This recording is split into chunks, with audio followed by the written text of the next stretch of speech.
Hi, I'm Sam, your inner voice and self-trust coach for women who refuse to choose between career success and being fully present with their kids. This is Journal Entries, where we break free from self-sabotage, reconnect with our inner wisdom, and live truly fulfilled lives in both of our roles. Let's dive in. Hello. Welcome to this week's journal entry.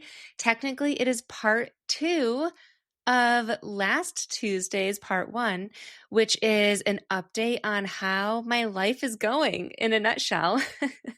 It was about a month ago, maybe 2 months ago now, that I recorded an episode walking you through essentially my anxiety about my son Griffin starting his Montessori program and losing most of my work hours. And I was totally spiraling if you listen to that episode. And today I'm giving you just the raw update of what actually has happened, what I got wrong, some shifts that have happened and mindset changes and all of that. What I will say before I even start is that I am recording this and a few other episodes that you have heard in the evening, which is just different for me. I used to always record during the day when there's silence and specifically no kids around because I just prefer no interruptions and no distractions. And so if you hear my son come in, which you very well might, that is why it's 5 p.m. on Wednesday when I'm recording this. Okay, so let's dig right in.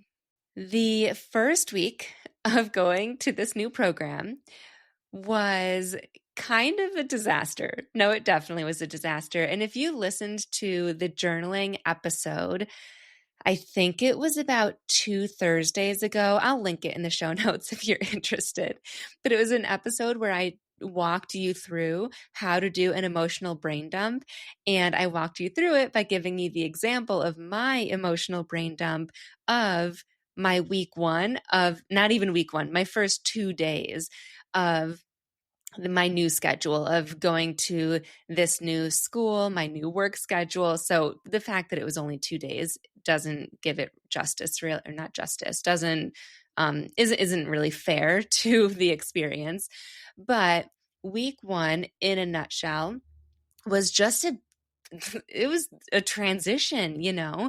It was a brand new school for Griffin, and so he was having a lot of emotions saying goodbye to me, which I expected because it's always been that way, whether I was dropping him off at his other daycare or whether I would bring him to soccer practice. He would have a hard time with me just sitting on the sidelines. He didn't want me to do it. I was essentially the coach for the 2 practices that he participated in this summer.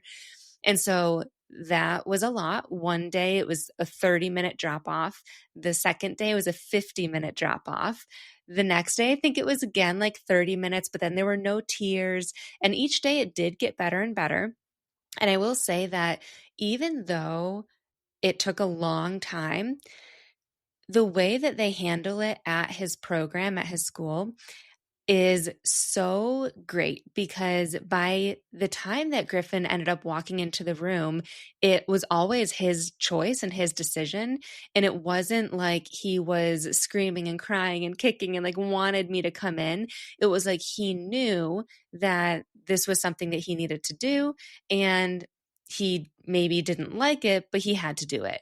And I think that that agency that he had has made this whole transition amazing. So I'll go on to week 2 in a second, but starting week 2, drop-offs became so much better. In week 3, it was even better. Right now I'm recording this during week 4, and he's basically walking in on his own, which is insane for me to experience. But anyway, so week 1, that was kind of the drop-off situation.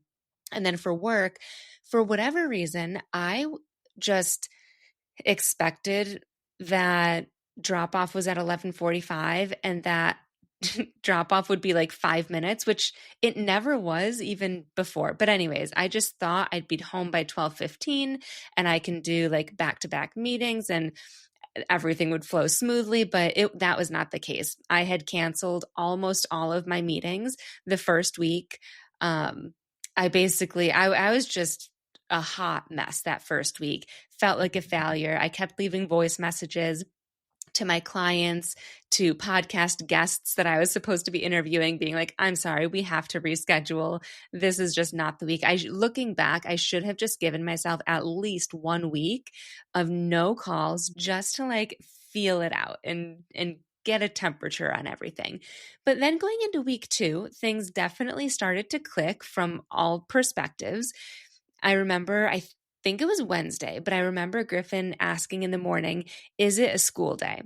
And I answered like, yeah, in the tone of like, kind of a bummer, but it is.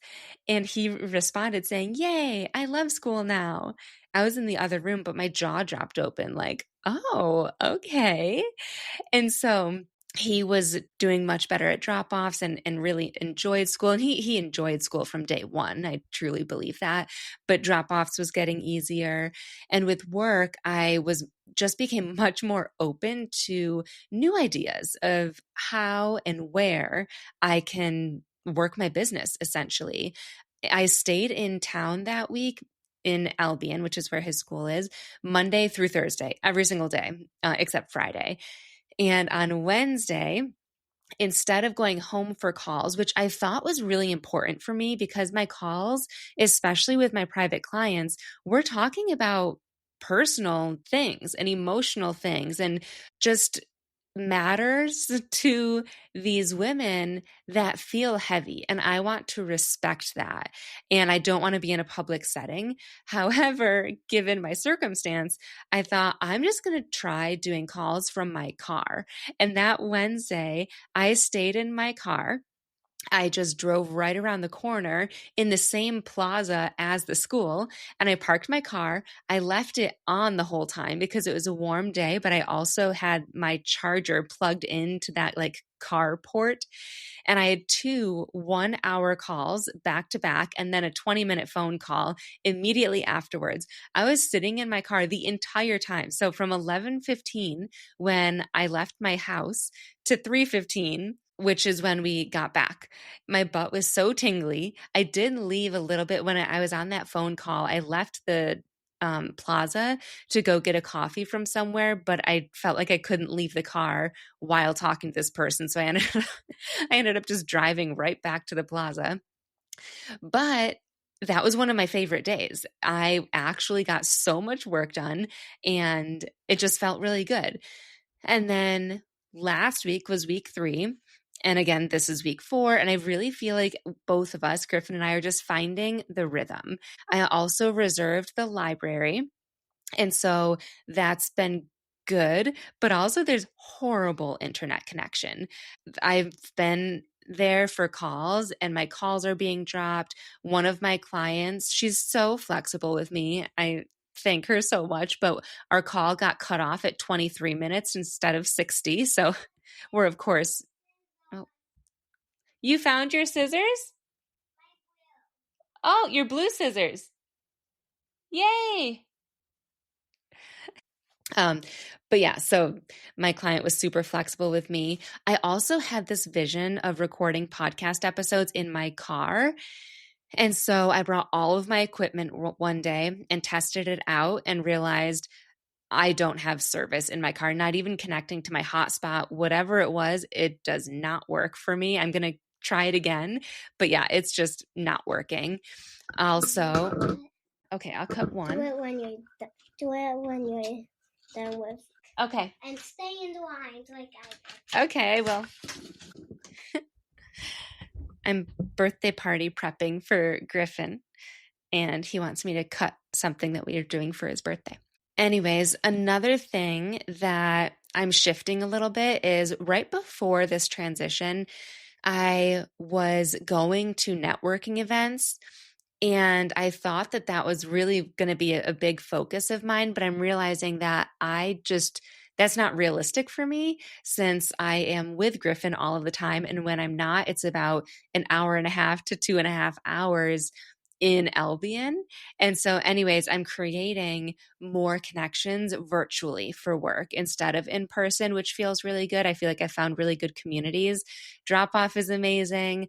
Also, I've been having deeper conversations with Griffin on our drive there and drive home, which has been really fun. He actually tells me what he's doing at school, which he never did at daycare for whatever reason. But it's been really fun. And we have like these little games that we play in the car. So it's like I can take this deep breath and sigh of relief and exhale. And there have been so many unexpected wins too. The first one that I would say is Griffin's independence. I just feel like we're still working on independent play. I am very much playing with him almost all the time, but I'm already noticing Griffin wanting to do things like take off his own shoes at school instead of me unstrapping them and putting them away. Not every day, but some days he wants to do it, which is amazing. I'm all for that. Also, he has more courage to ride his scooter and his balance bike suddenly. And not just that, but not have me right next to him.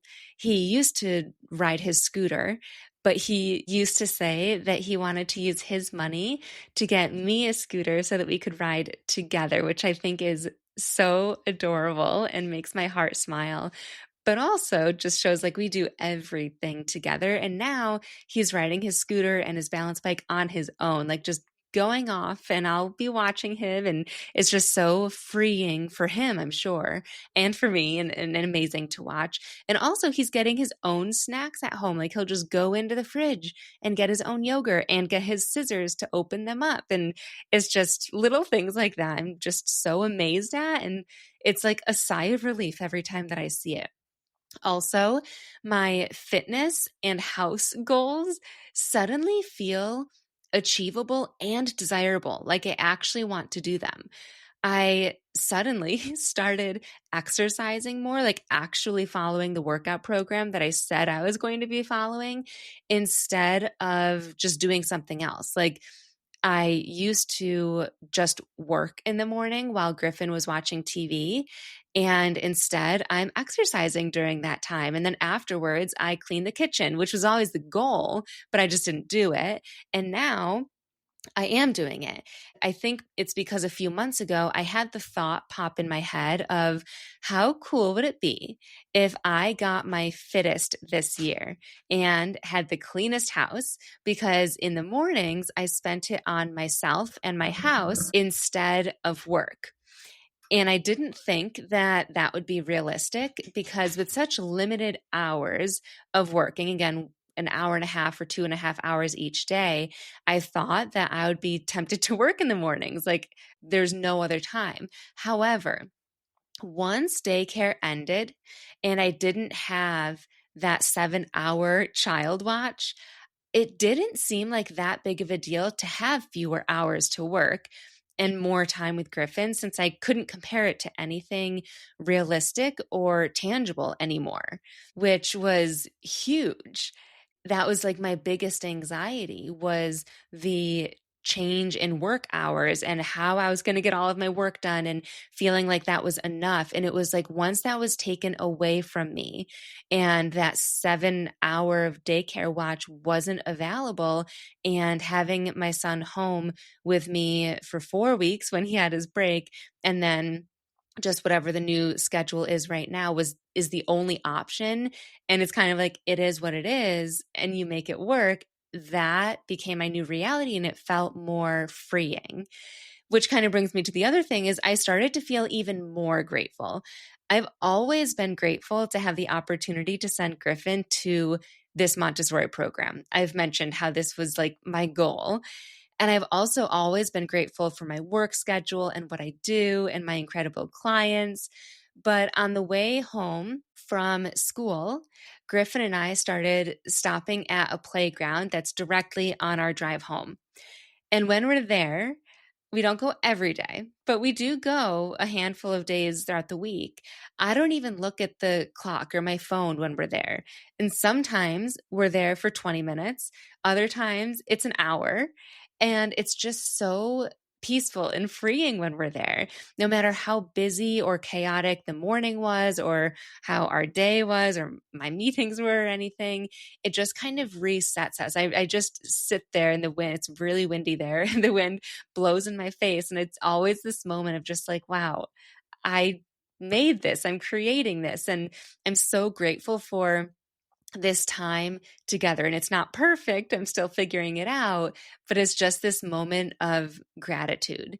And I think that the biggest one is that the gratitude mixed with, once I couldn't compare my schedule to that 7-hour workday, my initial anxiety just disappeared. And you could hear that in my podcast episode from last week, which was recorded back in August, or that journaling episode that I mentioned. You could hear the anxiety and the stress and all of it. And now I think it's shifted to this confident clarity that I'm figuring it out as I go. And that confidence in figuring it out as I go didn't happen before making the change and before starting this new schedule. I started figuring it out by making the change. For 3 months, I was trying to plan the perfect schedule, regulate my nervous system ahead of time, and literally prepare for every scenario. I mentioned in my Google Doc, I had 3 different schedules, just tentative schedules based on what time Griffin woke up. But what actually is proving to work is like week 2, when I was sitting in my car of the Montessori parking lot for 3 hours just taking coaching calls with the engine running. It sounds crazy. I never would have probably planned for that, but that worked. And that's not the Instagram worthy version of entrepreneurship, but it's real and it worked, and it was easiest on my nervous system too. If you are hearing this and you are waiting to have it all figured out before making the change that you know you need to make, or maybe you want to make, like I wanted to do this. So for you, maybe it's a schedule shift or a business pivot, a boundary you need to set, or something else that you're already thinking of it. You're like, nope, Sam, it's this. I know what it is. But if you're waiting for something to change, you already know this, but you're going to be waiting forever. Sometimes our goals are scary. And that's why we wait for the perfect time, or perfect conditions, or more support, right? This goal of Griffin going to this Montessori program was scary for me because I knew that it was going to change my business and my lifestyle as I knew it. For all of my time is now going to mostly parenting, versus before it was mostly my business. And that was scary for me. And I put it off as long as I could until I couldn't anymore, even though it was a goal of mine and I really wanted that. So some other things that helped me. Number 1 is I hired my friend Cindy to have on standby for the entire month. Cindy is a coach for moms who has always been my go-to with Griffin. When he was really struggling with sleep, she was helping me through all of that. She's helped me with all of Griffin's big emotions, helping me set boundaries with him and with myself. And I just knew that this month was going to be an emotional time. So I had her as my mom coach, which was very helpful. I'll link her in the show notes, her Instagram. If anyone is listening and you're a mom and you're seeking support with your kids in any way, you can check her out. And then the other thing that helped me is I'm still testing what works, like working in Albion some days versus driving home some days versus in my car some days.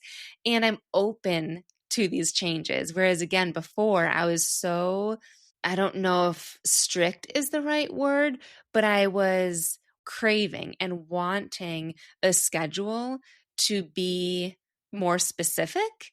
And I'm realizing that it's not going to be that specific, and it might be different every single week, and that's okay.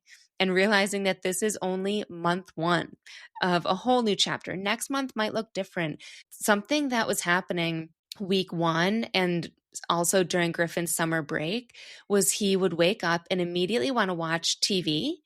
And I liked that because that's when I would work out. But the past week or 2 weeks, he's been waking up and wanting to play with me right away. And so I haven't had that time to work out, which stinks because now I think I need to wake up earlier. And all this to say that it's not all figured out. I'm still playing around, still figuring it out as I go. And it's not smooth sailing every day. Internet is something that I'm still working on. Last week, I had to carry Griffin out of the house without his shoes on because he didn't want to leave the house and go to school that morning. So I'm still tweaking, but I'm not anxious anymore. And that shift is the biggest relief. And that mindset from, how am I going to make this happen? How will I ever do this? To, okay, I'm going to do this and I'm going to figure it out as I go, is everything. It feels like an exhale, like I can breathe. So I just want to share that to you. I hope that if this applies to your life, you can take this as some optimism and know that if you are in your own messy middle right now and trying to make something work that feels impossible, you can do it. I see you. I was you. I am you. And I'm cheering you on, potentially from my car in a parking lot or home at 5 p.m. recording this podcast while my son keeps coming in. All right. Thank you guys for listening. And I will see you on Thursday for a journaling session or next Tuesday for a full episode. Thanks for joining me for today's journal entry. If something resonated with you, I'd love to know about it. Screenshot this episode, share it on social media, and tag me at samantha.s.says. Or even leave a review, which will help more women find this podcast to create more fulfillment in their career and as a mom. And hey, if you're thinking, I wish I could get more of this, I've got you covered. Click on the link in the show notes, which I customize each week based on what we're talking about. And I always include the link to the Calm Mind Blueprint, which are my 5 journal prompts to go from overwhelm to inner peace in 2 to 10 minutes a day. Subscribe so that you catch my Thursday 5-minute journal with me episodes and next week's full episode where we will continue this journey together. I'll see you then.